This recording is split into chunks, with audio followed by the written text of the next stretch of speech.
what's going on, everyone? Welcome back for another show. We had a great one last week with Dan Brown, and we had so much fun with him that Dan Brown Jr. is back with us today to talk some more fantasy football and maybe some more Chicago Bears football, with this being the last preseason football that we're going to see until the regular season starts up. And we've got a brand new guest with us today, Sean, and I'm going to maybe butcher the last name, Pettinati. Yep. Okay. And thank you for having me, Jeff. Hey, not a problem. Welcome back, Dan. Welcome to the show, Sean. Sean, since we don't know you, why don't you go ahead and kind of intro yourself a little bit? Obviously, we all met on Fantasy Turf Wars. That's the big fantasy football, that group, I guess, that we're partaking in here with 64 teams, 4 divisions, 16 each. And I think we're all in different divisions, so we don't have to worry about going up against each other. Although it would be fun if you can't tell my Raven stuff. Sean's got some terrible towels in the background here, but I'll hand it off to Sean. Let us know a little bit about yourself, man. Yeah, I'm a physical education teacher at 29 years, basketball, baseball coach, assistant athletic director right now. So a little bit of everything. Originally from upstate New York, and then just kind of winding down that end of my career and looking to transition into the fantasy community, sports writing community, something to keep going. I've always loved sports as a kid, so this is kind of a great segue for me. It allows me to use my background, my knowledge to make the transition. Yeah, perfect. And Sean, I think we had a little bit of time to talk before, but pretty sure you said that you have already drafted in our...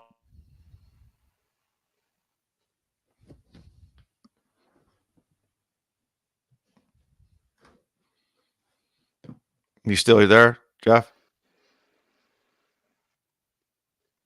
I think we lost him. Okay. So anyways, yeah, you already drafted. Yeah, so I drafted on Jeff, I got you. I heard what you said. Okay. I drafted Division 1 the other night. So one thing I didn't realize, well, I did, but I didn't pay attention a little bit, was realized it was 16 team. I was figuring out the math. I'm like, oh, wait a minute, this is going to be each team in their own division. So I was picked 12 in a 16 team PPR. And of course I had strategies and stuff, but I kind of let the board dictate to me. So I ended up going RB0 just based off of that. I think with my 4th pick, I went wide receiver heavy. With my 4th pick, I didn't care for the backs there. It's a little bit of the dead zone, 3-6, these are their dead zone. So I went with Dalton Kincaid, my 4th pick. And then I ended up waiting on quarterback. I got bid a little bit. Few people, because you can't predict the draft board. They went 2 quarterbacks early in the first 9, 2 or 3 people. So I was actually looking at Caleb Williams is who I really wanted, and that wasn't going to be awful late. So once that 2 people kind of sniped me, I just kind of waited even more, and I got Deshaun Watson. And I was talking to Dan a little bit. He's got some potential to be a QB1. It wouldn't be out of his outcome to finish top 12. I'm not his ceiling. He's not an elite tier, but I think he has a ceiling there. And basically where I got him, he was free. So, yeah, possibly the worst quarterback in the AFC North, maybe outside of whoever might start for Pittsburgh. Yeah, I think my team might have that, unfortunately. When they say you got 2, you don't have 1, right? Yeah, I think that would be hard just to be a Ravens fan. I think I got to stay away from all other division rival quarterbacks. Unless Joe Burrow falls, maybe I'll grab him, but I don't think I could take Deshaun Watson just on my own personal beliefs. And yeah, cheering for him might be a little tough. Absolutely. All right. So, I gotta say, for you guys, it's twofold. If you take Bengals and Browns guys, worst case, your rivals win, but you get points, or they lose and you go down the ship with them. But at least it helps your personal teams, right? So yeah, absolutely. Might turn. There's always a different way to look at it. Yeah. Yeah. Well, hey, I tell you, I had one of those kind of scenarios last year where I was in the semi-championship round, and I was going up against Amari Cooper. And of course, Joe Flacco, my guy here, is throwing on the ball, and I'm wanting Joe to do well. And all of a sudden, 12 receptions and 240 yards and 2 touchdowns later, I lose because Flacco's just doing nothing but. Yeah, he blew up. Yep. So, All right. So I tell you what, let's get into some fantasy football here. We talked a little bit about it. I've got my draft coming up on Saturday, and they did kind of a cool thing with Fantasy Turf Wars where Corey, the guy who's running the thing, basically said, hey, over the next 2 days, which was yesterday and today, is how we're going to determine the draft order. And for me, he random selected 16 baseball teams for all 16 teams that are in my division. So what I'm looking at, I had the Washington Nationals, and boy, good luck for me. They scored 8 freaking runs last night against the Rockies. So I'm currently tied for number 1. Okay, so you might have a tough choice. I might, but I'm not a real big baseball guy, but the Nationals are playing the Braves today, and they're going against a pitcher. I can't remember what his name is, but he's got a 2.5 ERA, and I'm thinking, boy, if he could just shut these guys down for me, I'd like to have something between a 6 and 10 pick here. But that being said, now I've got this dilemma of I could be in the top part of the draft, and we've got some wide receivers holding out in the top part of the draft. And we talked a little bit about CeeDee Lamb last week, Dan. So I'll probably toss it over to you.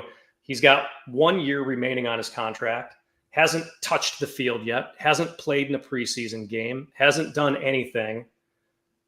I don't think we've gotten any farther unless maybe you've heard something from Jerry Jones, but where would you take CeeDee Lamb at this point in time?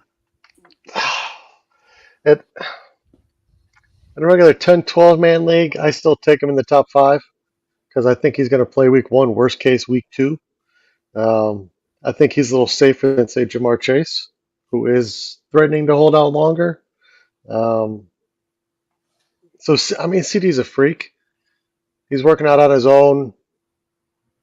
It's not like he's a big, heavy dude and he's got to lose weight, right? So,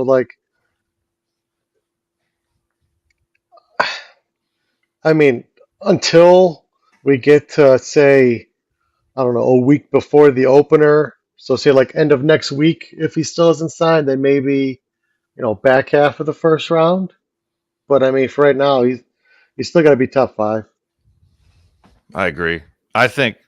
Jones did this, wasn't a receiver a little bit back. There's history there with Zeke, but he gave him the bag. He ended up paying him. He's going to be in there.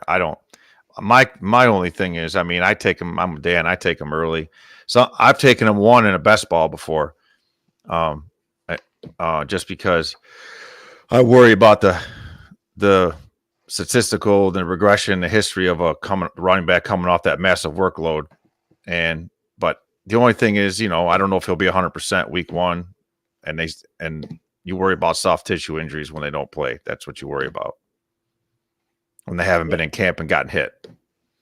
Right. And maybe it doesn't matter to a freak like CeeDee Lamb. Maybe they, some of these guys that are upper echelon, it only takes them maybe a week or 2 to get into it. Sometimes these guys don't play that much anyway. So they'll suit up and they'll play 1 or 2 drives and that's about it. But currently I've got CeeDee Lamb at number 2. He's got 1 year remaining, like I said. What does this do? We've kind of touched on do we hit the panic button yet? Maybe not yet, Dan, maybe another week. But what does this do for a guy like Brandon Cooks, who last year he had some issues, 54 receptions, 657 yards, 8 touchdowns. He's questionable right now. What does this do for Brandon Cooks? Somebody I've got probably 10th, maybe 11th, 12th round, somewhere in that department. If CeeDee Lamb doesn't come back, how soon would you take somebody like Brandon Cooks? I probably still wouldn't take him. I'd probably wait till the end of the draft and get like a Jalen Tolbert, who has spent. I was just going to say his name too, Dan. He's spent pretty much the entire offseason at Dak Prescott's house. When that stuff happens, you have to kind of take notice, especially with Dak, because he did that with CD before. He did that with Jake Ferguson, and those are two top 10 guys at their positions, right? So,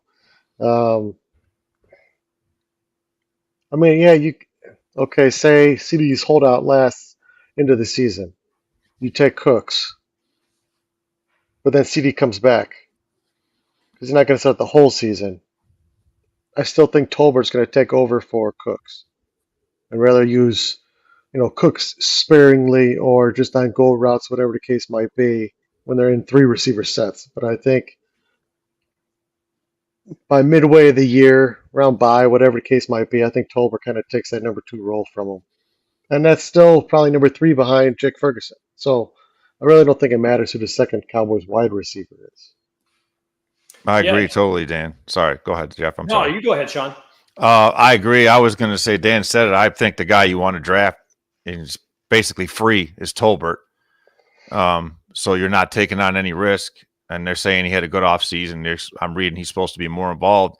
And then Ferguson, the tight end is another one. Like he had a massive red zone target share last year. So if CD was to miss or and God forbid get hurt, he could have a double-digit touchdown year, Ferguson.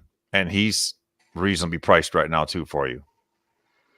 Is this kind of you think about handcuffing running backs? Mm-hmm. If you're taking Christian McCaffrey, that's a pretty high investment. You're getting him at number 1. You're going to handcuff him as much as possible. Do you handcuff one of these other guys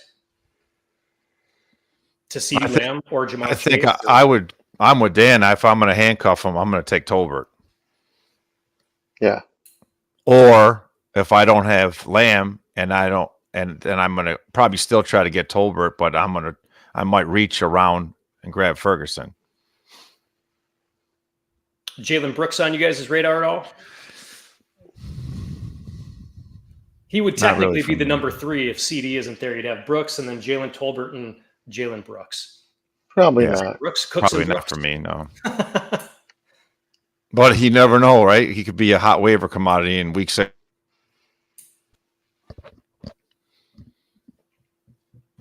All right, not to beat a dead horse with the Dallas Cowboys, let's move on to the second wide receiver, Jamar Chase, which we kind of hinted on. Funny thing about Jamar Chase is that he's actually got 2 years left on his contract, whereas CeeDee Lamb, it's, you get to some of these guys like, hey, I got 1 year left. They know what can happen. If you get hurt, you're not going to get a real big contract. So great, let's do that during the last year. Unlike the Cowboys, though, the Bengals actually have T. Higgins that's coming back, and he had a pretty decent year last year, even though he only played 12 games, 42 receptions, 656 yards, 5 touchdowns. Would you say that Jamar Chase, I've got him at number 4 overall? Would you guys still take him at that kind of early round, or are you pushing him off to late first? Go ahead, Dan. No, he's definitely late first. I mean, I already have him around 9, 10 overall. So he'd be, between 10 through 12 probably. I'd take St. Brown ahead of him. I'd take A.J. Brown ahead of him. I go back and forth on Garrett Wilson, depending on the situation with Jamar Chase. He's more of a back third for me until he gets in there. And even then, I assume you're definitely taking Tyreek Hill. Oh, yeah. He's wide receiver 1 until the CeeDee Lamb thing is kind of resolved. Yep. I'm a little higher on Chase than Dan, but I mean, I can't argue with what he's saying. You're talking about St. Brown, Hill. I'm a little higher on him. I think he's right there behind CD. But my nervousness is what the Bengals' history as the way they do things as an organization. And you know this. I mean, you like the Ravens. They tend to make a mess, And I'm more worried that he won't get paid than I am of CD, because I think Jerry will pay CD. I mean, he knows he knows he's a little goofy here and there, but he'll give him the bag. I'm more worried about Chase, like I said, that he doesn't get paid and he actually misses games. Yeah. I'm not as concerned with Lamb. I don't think Lamb misses games. I would not be surprised if Chase misses games. Well, that would be good for us, wouldn't it? Yeah, it would. Especially when they got Kansas think? City in week number 2. Do you guys think though, it's kind of more scared with the way the Cowboys, I think the Cowboys would pay before the Bengals? Oh, 100%. What do you guys think? I mean, their track record isn't great. So that's we talked about. I just think that's my biggest scare is I could see him missing games. Oh, yeah, I agree. I think he would hold out if he felt he needed to. So, and he's been dinged up the last couple of years too. It's not just Burrow, it's not just Higgins, but Chase has had, been dinged up, right? I mean, Lamb doesn't really have those concerns. So No. And now Higgins would shoot up draft boards like crazy. yeah, I don't want him to. I want him to stay right Yeah, where he is. exactly. He'd go probably 2 rounds at least.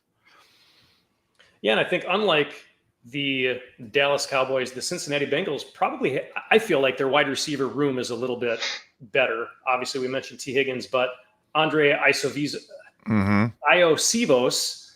who they took in the 6th round. And here's a crazy stat line from him last year. He only had 15 catches for 116 yards, but 4 of them were for touchdowns. Yep. He So showed real well in He's camp got too. value right there. Yeah, he's free. I think he's free, basically in Oh, drafts. yeah, he's free. Yeah, I don't even have where I might even have him written down yet. So it's got to be over 200 at least. So I'm sure that could be a late round pickup. And then you got Jermaine Burton, who's a rookie. They drafted him in the 3rd round this last year. And then you've got the Irish dancer, Trenton Irvin, who's coming into his 5th season too. So I think with that, they have a little bit more, maybe a little less concern with getting Chase in the building right away. And I think you can draft Burton right now, and he could, at least be a bye week starter for you. Because, I mean, we've shown Cincinnati's shown they can, with Burrow, they can support 3 receivers be fantasy relevant. Because Boyd used to have good games as a 3. Absolutely. Yep.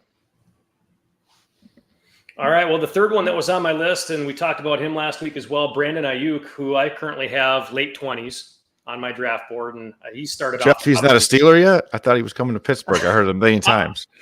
I got to tell you, when they started listing off names, and it was the Cleveland Browns, and the Pittsburgh Steelers, and the New England Patriots, and I'm like, please, dear God, let him go to the Patriots. They probably need him more than the other 2 teams do. But then there was trade rumors of him in a swap for Amari Cooper. And I was like, all right, okay, maybe that's a little bit of a wash because Amari Cooper is not a bad wide receiver either. But yeah, where is that? Is there anything on the table? Because the last I heard was that they're trying to get a deal done with the Commanders now. Yeah, so I follow, obviously, like I listen a lot to 93.7 The Fan out of Pittsburgh. They're a big, and then Andrew Filipponi on there is kind of connected on the inside with the Steelers. He said that there's a deal in place, but I think it's on compensation as far as draft picks. I don't think the Steelers want to give as much because you guys know this. If you're trading a 2nd, 3rd, and 4th round pick, that's a starter. So how many of those are you going to give up for him?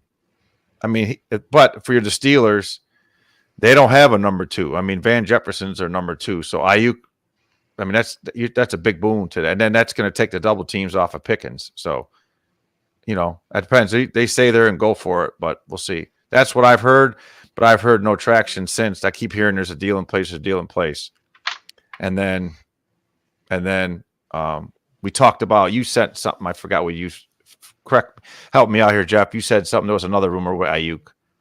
With the Washington Commanders. Commanders because of Dotson, yes. Yep, and that made a lot of sense after they moved Jahan Dotson, where I don't quite understand that one. They didn't have to give up much for him. Philly didn't. I think it was a 3rd or a 4th rounder and then 2 7th round picks later on. Yeah. Well, the 3rd is going to San Francisco. So, yeah, that would make sense for them to open up that door to Ayuk, and maybe that was something on the back end where they were like, hey, if we can get rid of him, I can't. That would be a great pickup for them. Oh, for sure. Washington was linked to Ayuk since this all started going down in the beginning. And then that kind of faded away.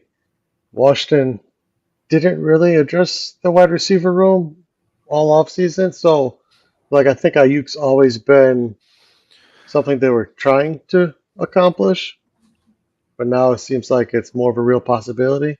So, I mean, we'll see. I'll give you guys a name, too, when I heard that. And I only know it because it's a local kid that went to high school at West Meck, De'Ami Brown. He went to UNC. He's from Charlotte, and I coached in the same conference as him. I still do. I did. Now they moved to another conference, but he's from West Meck High School, and he had a couple long catches in the Skins' first game, but he's a guy if for fantasy drafts, a late rounder who's free, he could be someone if let's say an Ayuk doesn't go there, he's going to bump up because he's a deep threat, speed guy, play with Howell at UNC. I believe, and so he could be a sleeper name too in drafts for people. Yeah, he was De'Ami Brown, and it's amazing that we haven't heard about him, and I didn't even in the beginning of this month. So I've been doing, sure, like you guys, I've been doing draft prep for almost a month now. Yeah, And then all of a sudden, about a week ago, I start seeing this De'Ami Brown. I'm like, who the hell is this guy? No idea. But now he's starting to pop up there. And he's a guy that's been wide open, the past 2 years, but hasn't a quarterback been able to get him the ball. Yeah, he's been there, Dan. Yeah, Sam Howell missed him 4 or 5 times for deep touchdowns last year. Yep. Heineke missed him a bunch the year before that. It's just, and I'm fairly certain he's played. He's not a great route runner either. No, he's a route guy. I'm pretty sure. Yeah, he's a burner. Mm-hmm. Yeah, for a guy who got drafted in the 3rd round in 2021, he was a North Carolina Tar Heel, and he hasn't put up more than 200 yards in any one of his first 3 years. He's got the draft pedigree, 3rd round. I mean, that's not a throwaway. That's not a throwaway pick. No, absolutely not. Yeah. So, and I think getting back to Washington a little bit here, I think that they've got even a little bit more. Obviously, they could do without. They've got Debo. Mm-hmm. They don't need to have Brandon Ayuk there. They've drafted Ricky Pearsall. They've got Juwan Jennings. So much like great tight end. Yeah, George Kittle, of course. Yeah. Mm-hmm. So much like. Yep, go ahead. So I'm just going to say they throw their backs too. We know that. So. Oh yeah, yeah. So they're much like Cincinnati, where they've got some. They don't need to have Debo, or they don't need to have Brandon Ayuk there.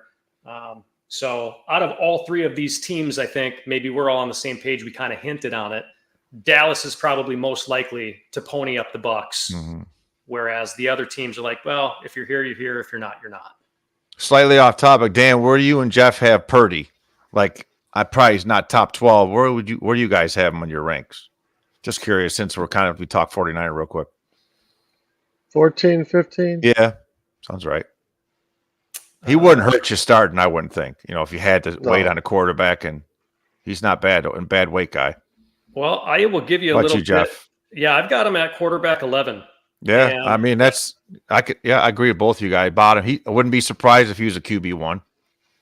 I had him on my team last year. I loved Brock Purdy, and I handcuffed him with Kittle. And there were a couple of games where it was Sunday night, Monday night games where I was down by a lot. And they would connect for 2 or 3 touchdowns, and it was just beautiful. But yeah, I'm a big Brock Purdy fan. I don't get off seeing where some of these guys are like, Brock Purdy is a flash in the pan, or he's not that good. They don't put him in the top 10 rankings. I put Brock Purdy secretly in top 5. And here's my thought process with him. He doesn't get a lot of big recognition. And I don't know if it's because he was Mr. Irrelevant or, the excuses of, well, he's got all these weapons. He's got a great left tackle. He's got a great offensive line, great wide receivers, tight end, running back, obviously, blah, blah, blah.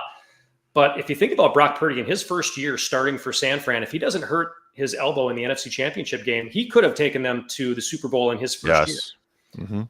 Which I really believe that he would have. And now you look at last year. Well, it was the second year. He gets into the Super Bowl in the second year. So you've got a quarterback that could have potentially gotten to the Super Bowl in his first 2 years as a starter. First 2 years. Yep. So I just don't understand the counting him off. And even when he was in Iowa, when he came into that draft, I was kind of hoping that the Ravens would take him somewhere in the 5th or 6th round, because he's a very smart quarterback. He goes through his progressions. He's got high pass completion, very efficient quarterback, not flashy.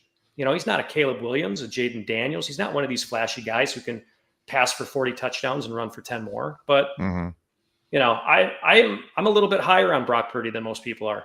And if you get him where we're talking, like where you have him ranked, I mean, if he hits, you got massive draft equity right there in your draft. So, and I'm not going to lie. Value.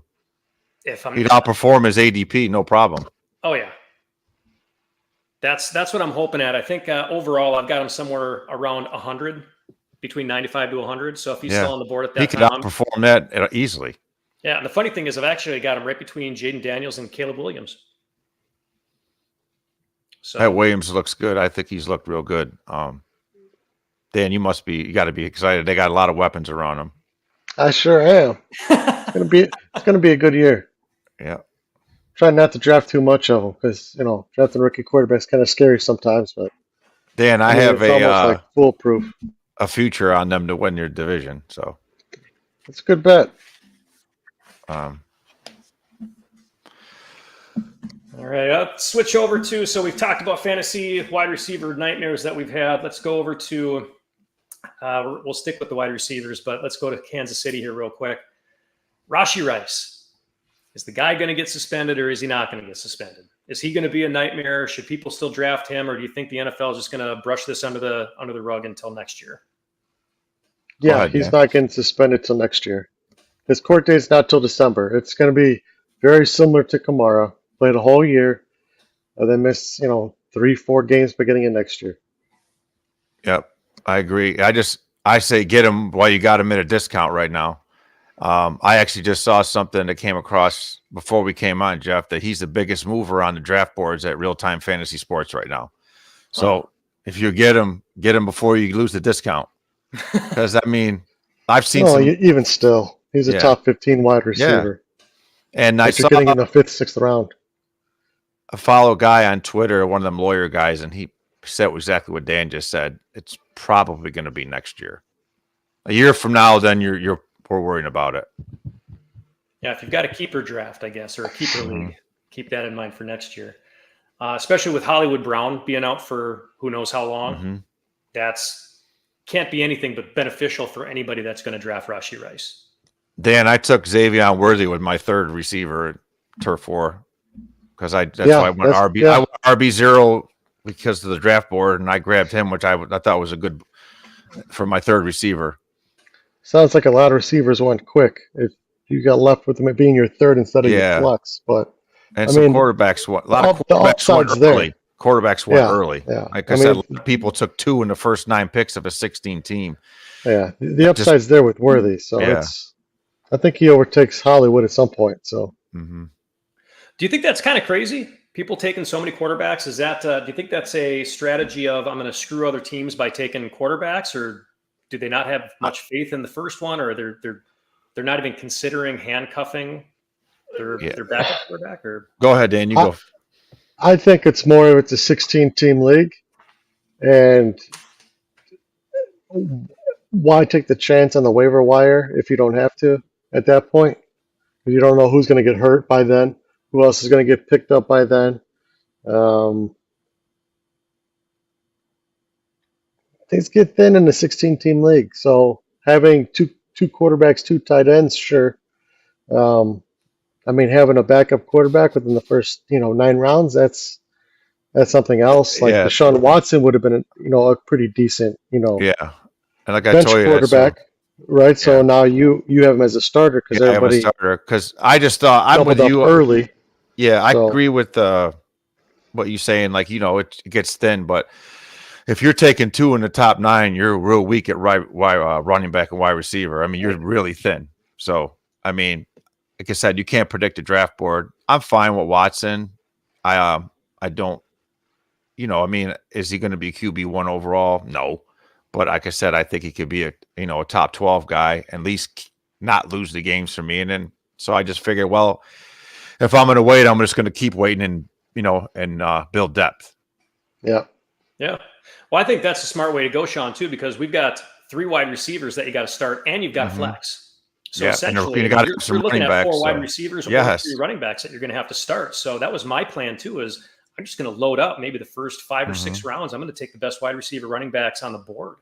You're fine doing that 2 quarterbacks early, but once the bye week start, you have injuries. You're going to have to drop one of them. And when you trade quarterbacks, I don't know about 16, but in 12 or less, you don't get value back for trading a quarterback to someone. You just don't, because there's usually a starter on the waiver wire. Now 16 is different, like Dan says, different animal, but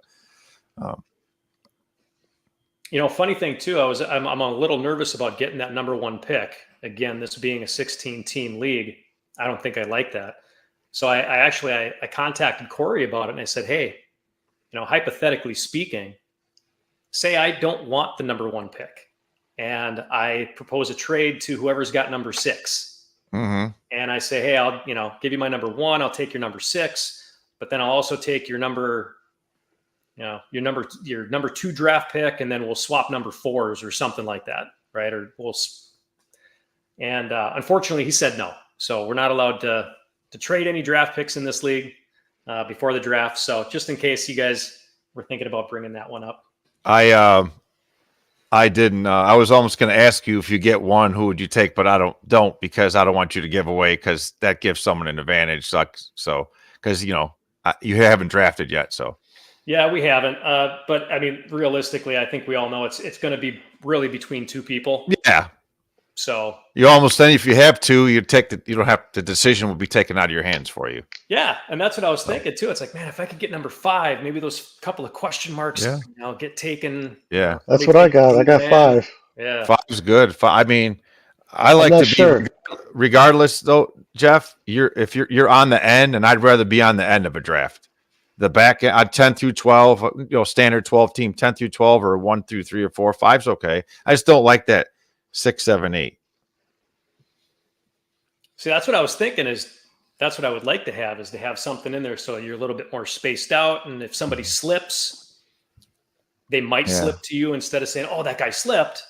I wonder if he'll make it another, 15 picks to me. Yeah, but at 1, let's say you do get 1. I think when I do my math, I think you can have 3 of the top 33 players, correct? That's a boon. Yeah. That would be correct. Yeah. And then you're waiting to pick for. Yeah. So you can get a nice foundation at the 3 in the top 33. You can build a nice team foundation, especially 16 teams. So, yeah, very fair. The hard part about that is how high guys are going to get pushed up. right. Just because of the volume of guys going already, right? So if there's something you really want, you might have to grab them 2 or 3 rounds early just to make sure you get him because, he's in the next tier of wide receivers, but 3 tiers already gone by the time you even have your second pick. So you're almost forced to reach at that point. And in a 16-team league, reaching is not ideal. Just a backpedal, I found it, Jeff. He climbed 11 spots, Rashi. That's the biggest Nice. jump. I found it. Just to backpack when we were backtrack. 11 spots, biggest mover at real time. Yeah, I might. So I think they're thinking he's not getting suspended, obviously. Oh, yeah. I'm looking at.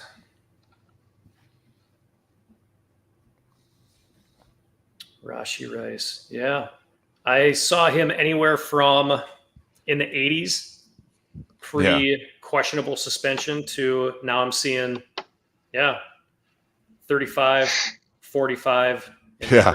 So, yeah, the discount's basically gone almost. Yeah. Man, could you imagine that? Getting a guy 40 picks later. How about, who could be, like Dan said, he's a wide receiver 1. With Patrick Mahomes. Yes, exactly. That helps.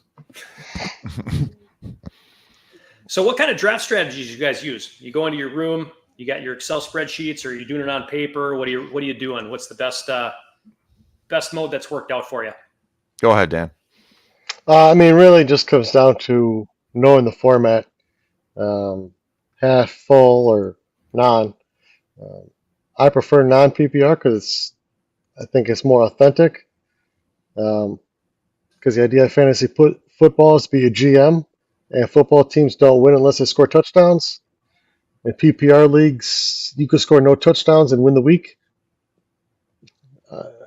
It's kind of gone way too much towards pass catchers to where that's not. I know it's not realistic because it's fantasy to begin with, but let me just get guys that can get a bunch of catches that aren't very good in real life, but they'll be good in fantasy. Same thing with quarterbacks that run for touchdowns, but they can't throw worth a lick, like Lamar up until last year. Jaden Daniels, who hasn't even tried to throw the ball in preseason, he just likes to run. Cheat sheets, not so much. I kind of have, like my guys that I want to make sure I get. I just do a lot of mocks to kind of see what range they normally fall into. But every draft's different, so it's really, you just got to see how it's starting to shake out, how the board falls to you, and be able to adjust on the fly when you have to, right? Like I say, I want wide receiver than running back or vice versa, but I mean, if the values are there, I'll go wide receiver, or running back, regardless of the format. So it depends how it goes. The last one of the last things Dan said, I kind of just read the board. I'm not a robust running back guy. I don't usually go running back. Used to, but I like the hero running back if I can. But like the other night at pick 12, just I just didn't like the running back that was there. So I said, let me get I don't want to. Had there been a big run at wide receivers, then I would have took, because that means if I'm at the end of a run, I'm getting the 10th best wide receiver. Well, why not just get the best running back? But I'm more wide receiver heavy or running, hero running back. I have a draft Sunday at standard, Dan, and you can get away. The quarterback is 6-point passing touchdown, so they get driven up instead of the standard 4, and then you can actually get away with only needing one running back. So like a Derrick Henry would be ideal in the standard and that one, because he's going to get the ball at the goal line. I mean, I got to believe that's why they brought him in. So he would be great in that. And that one, I would just try to find a great running back, and then I just go wide receiver, and then I might reach on quarterback. But I'm with Dan. I just read the board. Who's the running back at 12? Was it Jonathan Taylor? I can't remember. I might have had a shot at Taylor, and I like Taylor, but I took Garrett Wilson, Dan. You had mentioned him. I took him at 12, which is where he usually goes in a 12-team league a lot. So, because I know you mentioned him as someone that you liked you're higher on his board. I took him at 12, and then I went Debo, and then I went Worthy, and then I believe I went Kincaid. That was my first 4, which I thought was a decent start in a 16. Yeah, not bad. You kind of mentioned it before, Dan, about Jaden Daniels, about does he do anything other than run the ball? Did you guys see or hear about the Cincinnati Bengals playing or their joint practice against Indianapolis? Oh yeah, because Anthony Richardson's a terrible quarterback. I mean, there's no question, there's no doubt about it. Everybody knows that. Even fantasy experts know he's not a good quarterback, but he's going to run. Mm-hmm. Steichen's not going to stop him from running, and that's where they're going to get all their points from. And why he's like quarterback 5, between quarterback 4 and 6. I just don't get it. I mean, he didn't finish one game last year. I couldn't agree more. You're buying all the risk with him. Right at 5, QB5, you're buying all the risk, and it's not like if he stops running that he's got weapons that he can lean on, like say Jalen Hurts, right? Like he's not a very good quarterback, right? But he at least has AJ Brown, Devonta Smith. Now he's got Dotson, Goddard, Saquon, where they can carry him to where he can still put up touchdowns just by virtue of what he's got around him, right? So, yeah, I'm not big on the running quarterbacks. I mean, they get boosted up in 4-point, passing touchdown leagues, but the elite quarterbacks like Burrow, Dak, Mahomes, the guys that are going to throw for 5,000 yards, they'll make up for that because they'll throw more touchdowns and they'll throw for 1,000, 1,500 more yards than these rushing quarterbacks. So I don't really agree that rushing quarterbacks should be bumped up. I think because most of them aren't going to throw a lot of touchdowns, right? So I don't know. I think the other reason why he's going high too is because last year in the 2 games he started, I think he was averaged 22 points a game.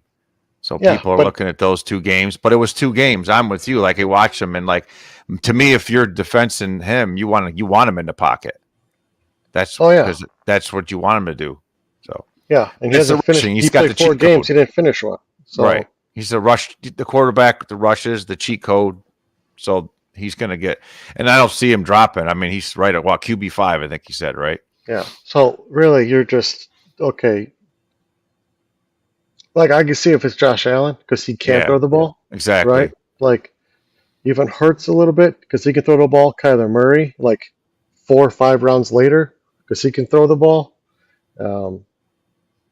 that Richardson can't throw the ball, so all your points are going to be rushing. So, There's just not enough. Like I which said, you're gives buying you, up the risk. yeah, it gives you more risk to get hurt as opposed to say, Mahomes or Burrow. I mean, yes, Burrow, he gets hurt, whatever the case might be, but okay, say Dak. Okay, he's going to throw for 5,000 yards and 35, 40 touchdowns. Richardson, he might run for 15. He's only going to throw for like 2,500. So what's worth more? hmm Allen, to me, Allen is like the perfect blend of like the guy that can throw from the pocket and he gives you the rushing. I mean, he had 15 rushing touchdowns last year. But Hurts is another one. He ran. I think with the new OC coming in, a lot of people are saying he won't have as much rushing, but shouldn't. his passing volume will go up. Like his numbers will go up via the pass. As long as he can do it, yes. Yeah, with the new OC. All right. Do you think this last week hurt Anthony Richardson's value at all? I never had him No. at QB5. I No, never because considered him there. I don't think I QB5 is would've- crazy. I think we all agree. QB5, Dan's right. I mean, people who had him at number 5, they have him there for his rushing, and they already know he can't throw the ball. I mean, him looking bad throwing the ball is nothing that is unexpected to anybody. He was terrible last preseason. I mean, not terrible, but he wasn't like Patrick Mahomes or top 5 thrower, or quarterback. Like he's up there because he can run, and people think you get a massive advantage with the Konami code, which in some instances, sure. But when your only ability is to run, Yeah, and I think that would hurt him, especially after Geno Stone came out and was, verbally bashing him, basically saying, "Does this guy do anything outside of run the ball? Can't you throw the ball?" And yelling at him during, the joint practice, just calling him out. So, and and regardless, if you look at it, keep him in the pocket. and if you look at it, even Mahomes, he's going to run for 400 yards and get 2-3 touchdowns. He just runs at a smarter point. Caleb Williams will probably do the same thing. He'll get 300-400 yards, might run for 5-6 touchdowns. Right, but he's going to have to rely on that. Joe Burrow even has 4 or 5 rushing touchdowns every year. I mean, he might not this year because he's getting beat up, but you never know. Daniel Jones, he can run for 700 yards and get you 7 touchdowns like 2 years ago and throw for 3,000, just chucking it. Right, like I don't even know if Anthony Richardson can throw for 3,000 yards. Right, so like. I don't know. Like, sure, the upside's there because, in the 4 games he played, he looked really good, but he also didn't finish any of those games. Yeah, the 2 games he played, he averaged 22.4 points, and that's what everybody's looking at, which was QB1 or high in QB1. That's the only thing you're drafting him as QB5 off of. Because, like Dan said, he didn't finish the other 2 games. So, I hope people keep drafting him at same QB5. here. Yeah, it's pushing value down to everybody else. Yep.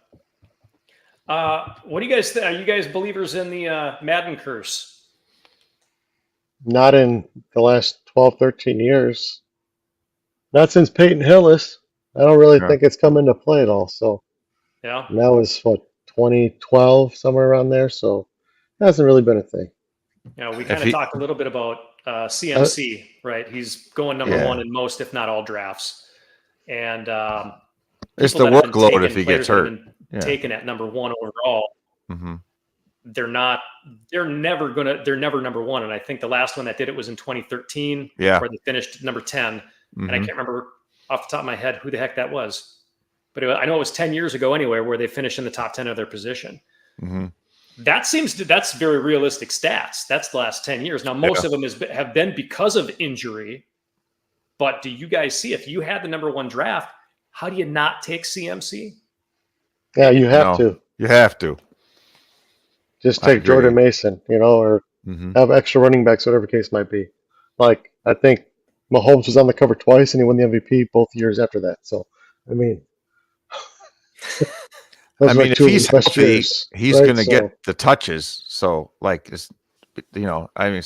bottom line, if he stays healthy, he's going to be I don't think doesn't at least produce as ADP. I mean, like you said, maybe not number one overall, but he should pay off his first round ADP as a first round ADP. If he doesn't get hurt, he will be number one overall again next year, regardless. He's that good. Yeah, people will pick him again. He'll be in the first round for sure. Yep. He's finished number one every year. He hasn't gotten hurt pretty much. Mm-hmm. So I mean, you have to take him. I agree. So and fantasy turf force half PPR. So if it was full PPR, you can make the case for Lamb or Hill. Yeah. But I mean, CMC is also going to get 50, 60 catches. Yeah. So no running back controversy in San Fran, but I'm looking at my draft sheet, Sean, mm-hmm. and I'm seeing Najee and Warren are being picked at about the same spot. Yep. So give us your take on the Pittsburgh running back situation here. Well, I mean, the first boon is you got a guy that likes to run the ball with the new OC and Arthur Smith. So I don't think you can go wrong with either one. Right now, the other night, I took Najee in our fantasy turf board just because I need. So he's one of my running back zeros. I got him. Warren's hurt. He's got the hamstring, which worries me because when you start having that, the injury reoccurrence goes up.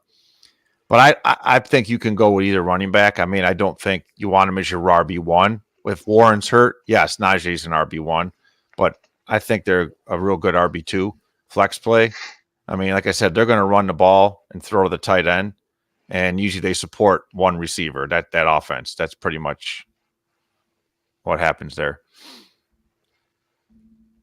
If you had a long-term injury to either one, now you're really gonna get good value for that running back because they're going to run the ball. I mean, they invested in the offensive line. Arthur Smith runs the ball, except when he has Bijan Robinson. He doesn't want to give it to him. But is there a guy that you'd rather see in Pittsburgh holding the rock? I mean, I acknowledge he's a good running back. I wouldn't have taken him where they took him.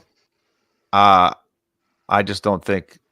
To me, you can get a running back late and be good. I mean, look at Warren. I don't believe in high draft capital of running back. That's just me.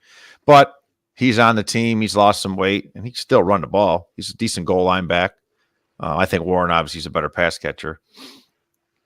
But in a PPR, faster. Warren's more valuable. Well, like he's more value. I don't know if he's better than Najee, but he's got much more value in a standard league. Najee to me because I think he's the goal line back. Yeah, you could flip a coin. I don't think that offensive line's very good. But Arthur Smith knows how to have a run scheme. So I don't know. I just try and avoid it.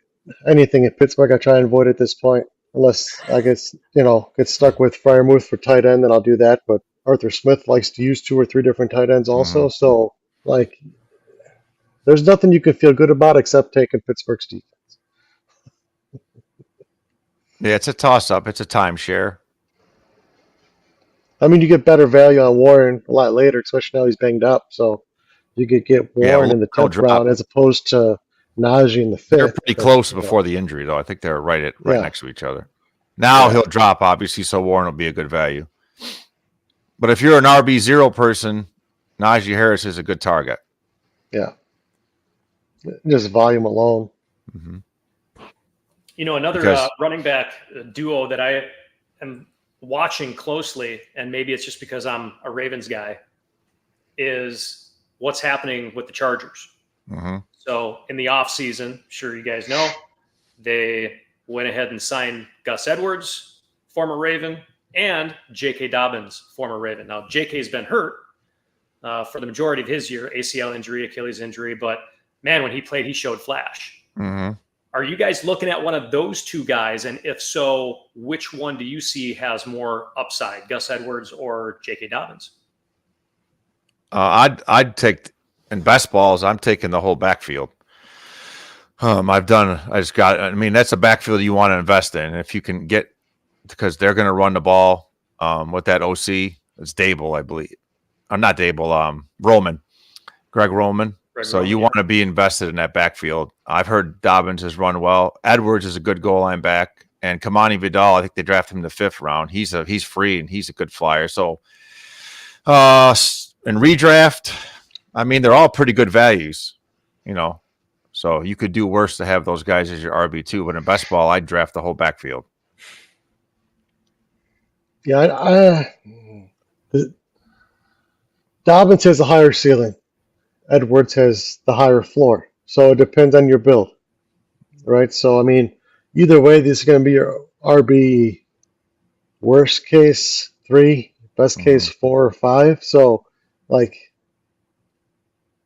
you might not be using really any one of them. So, I prefer to go towards the guy with a better chance to score touchdowns. So, I'd probably lean towards Gus. Gus is great in standard, too. Yeah, talent-wise, it's Dobbins. Like, they have a plan for both of them to be heavily involved. I mean, and you can get them Greg both Roman, in your draft. who also had them in Baltimore with the other Harbaugh. So there's been plenty of communication, and I'm sure there's a plan in place for both of them. It just if you told me Dobbins is going to play 17 games, then I'm taking Dobbins probably way ahead of where Gus Edwards is going right now. But he can't. He's never done that. So I probably lean towards Gus just because he's more likely to play all season. And you could even get them both, like a stand, handcuff them and then let it play out. But then you got both. You don't have to run to the waiver wire if one goes off. Yeah, you really could, because right now Gus is going somewhere 8th, 9th round. Yes, I thought. Yeah. JK going around 11. Yeah, you could get them both. If you wait on running back, if you go RB0, that's a backfield to grab. Yeah, you could take them 11th, 12th. Yeah, you can get them both, and you're good. I'm going to give away a little secret. That's what I'm hoping to do. Yeah. If I have that number 1 pick, CMC, I'll take him. That's the backfield to invest in. With that OC, that's what they're going to do. And Harbaugh, too, he likes to run. All right. Let's switch it over to the Chicago Bears again, because Caleb Williams made the news again. Dan, you know what I'm talking about? This is all you, Dan. Go ahead, take this one. Actually, no, I'm not sure where you're going with this. So Caleb he said he's going to paint his fingernails for every game that he plays. And when they play against Green Bay, I can't remember what it was, but I think it's GFU DB on his fingernails, and you can figure that out for yourself. Go F. It's right here. SMDGB. Yes. That's what it was. Yeah. How are you feeling about that, Dan? I don't care. Yeah. Just win. Is it my take on it is basically he's awfully cocky for being a rookie quarterback. Yes, he was drafted number 1, so there's a level of cockiness that I'm sure that you expect to have or you're expected to have. But was that something that kind of made you cringe a little bit, or was it something where it's like, yep, that's my quarterback? Yeah, I love it. So why run away from this Green Bay thing, right? They've been talking shit for 30 years, right? So just have fun with it. Be even better. Beat the Packers with a quarterback that paints his nails, right? Like, I don't care. Just win football games.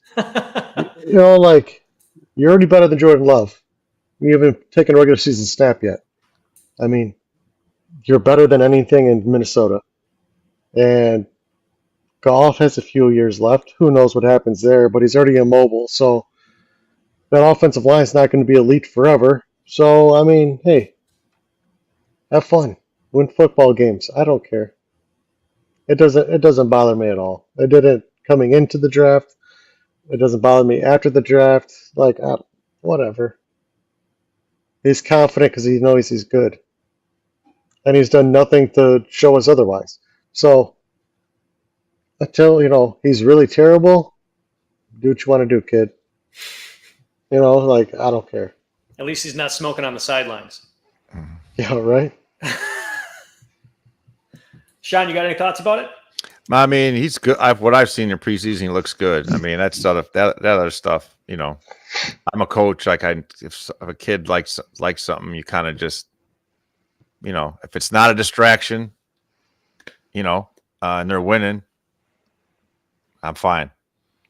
That's up. They all beat to different drums sometimes. Yeah.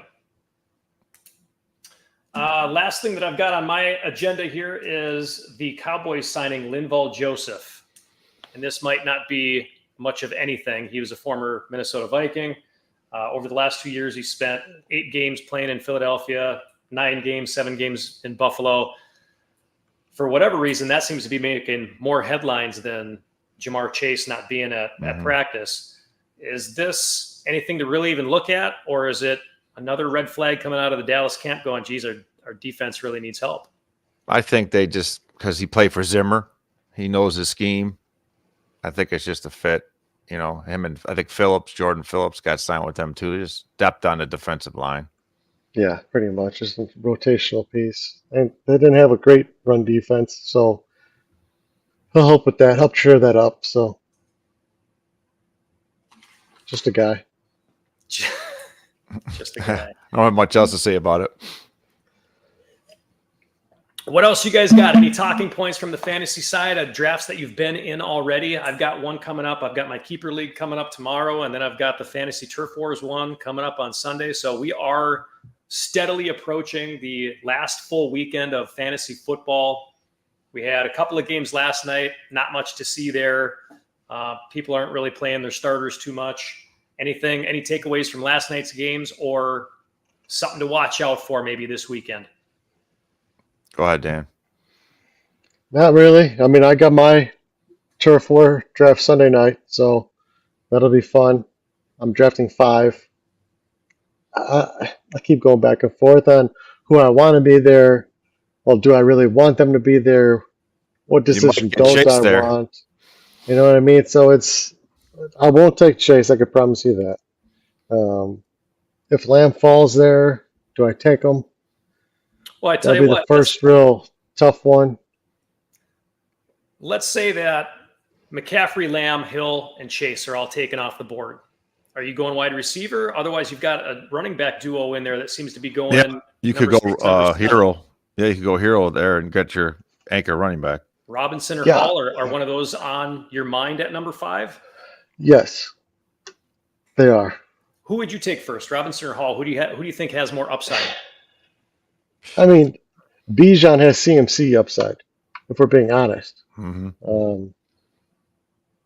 But there's still a lot of questions in Atlanta, right? So Even at the with same time, yeah, because he's coming off an Achilles and he's old, just like in New York.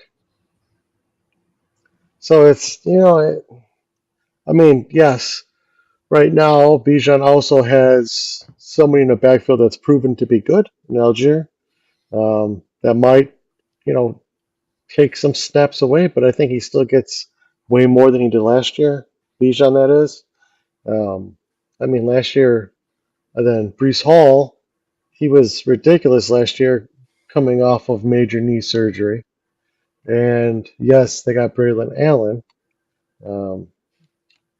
But Breece is less likely to come off the field whatsoever.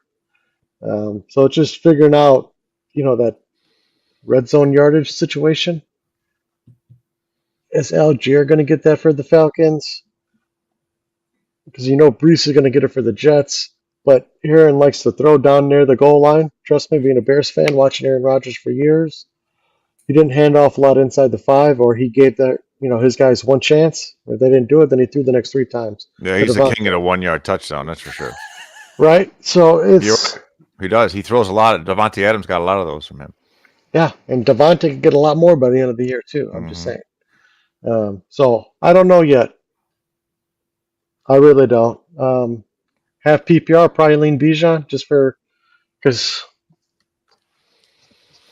Rodgers doesn't dump off, a whole lot to his running backs. He'll use them, but it won't be like what it was last year with Zach Wilson and anybody else they had back there, right? He won't get 67 not that many catches. No, he'll get them, but not. Yeah, he won't. I don't think he comes near whatever he had last year. I forget what it was, but it was up there.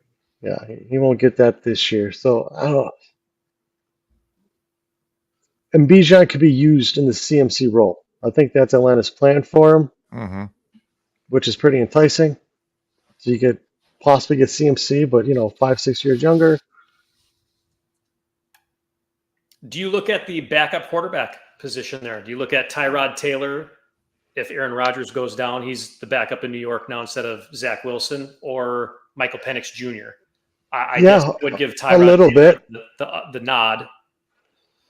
No, I wouldn't.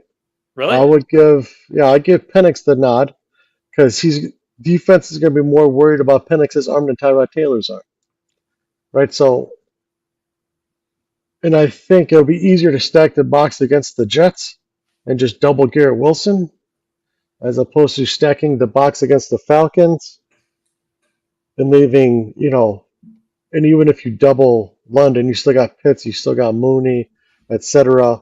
Penix can still be, still more mobile. I know he doesn't run a lot, but he can. So they got to respect that, which is still be easier for Bijan than Hall. But I mean, Hall was, ridiculous last year with literally a worse quarterback than Tyrod. So, yeah, pick your poison. I mean, I think they're both elite, and arguably two of the only three running backs worth taking in the first round. So, I mean, I don't expect to see both of them there. So, I don't expect to have to make that decision. So, I'd be okay with either one, So, it depends how it goes. I mean, people might get scared off of Lamb and he might fall, then I have to make that decision. I don't want that decision whatsoever. Are you in the same division? No, separate divisions. No. Yeah, I'm in 4. Dan, you're in two. 2, okay. Yep. So 2, 3, and 4 have to draft yet. Yeah. Because I was 1. Obviously, we already went. So Yeah, 3's not drafted until like next Thursday or something Okay. like that. I heard. Okay. So yeah, you guys are that's coming weird. up next. Yeah, this weekend. So we'll see.